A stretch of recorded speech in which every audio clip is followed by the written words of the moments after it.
Ayan. Hello mga ka-Pergy. I'm 8 months pregnant. Ayan. Nagka-crop top pa rin tayo kahit 8 months. May i-share ko to. Lagi niyo to makikita sa video ko. Minga, itong lotion na to mga mima ko ang nagpawala talaga ng stretch mark ko. Nagpa-lighten siya. As in, legit review to mga mima ko ha. Ginagamit ko talaga to everyday. May pangalawang pagbubuntis ko na to mga mima ko ha. Pero nung unang pagbubuntis ko, may literal.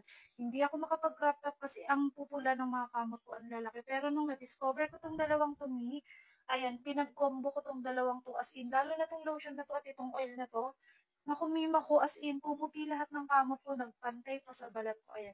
Gagamitin na natin siya mima ko, ayan. Ayan, apply nyo lang yung lotion na to, miha, and haluan nyo po siya ng sunflower oil.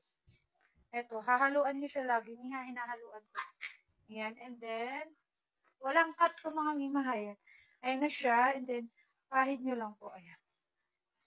O diba, mi, sobrang manganganak na ako next month, pero grabe. Naglighten talaga yung mga kamot ko, literal.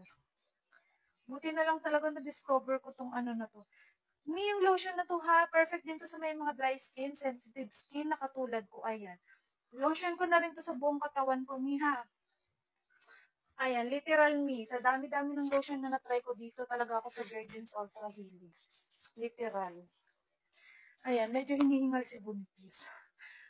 Ayan, sobrang legit to mga mima ko ha. Very honest review po ako. Araw-araw ko po talagang ginagamit tong dalawang combo na to. Ayan, grabe talaga tong dalawang combo na to. Lalo na tong Virgin's Ultra Healing na to. Ayan, may ganito kalaki na yung binibili ko kasi sobrang tipid. Hanggang 3 months ko na siya nagagamit. Literal, napakaganda ng lotion na to. Ayan, kung makikita niyo yung una pagbubuntis ko talaga mga mima ko, hindi ako makapagsuot ng crop top kasi as in sobrang pula ng mga kamot ko and ang lalaki. Kung na-discover ko lang siguro to nung una tong lotion na to, naku, hindi siguro ako nagkaroon ng kamot, pero buti na lang at least naglighten yung mga kamot ko, pumantay sa balat ko. Grabe talaga tong Virgin's Ultra Healing na to.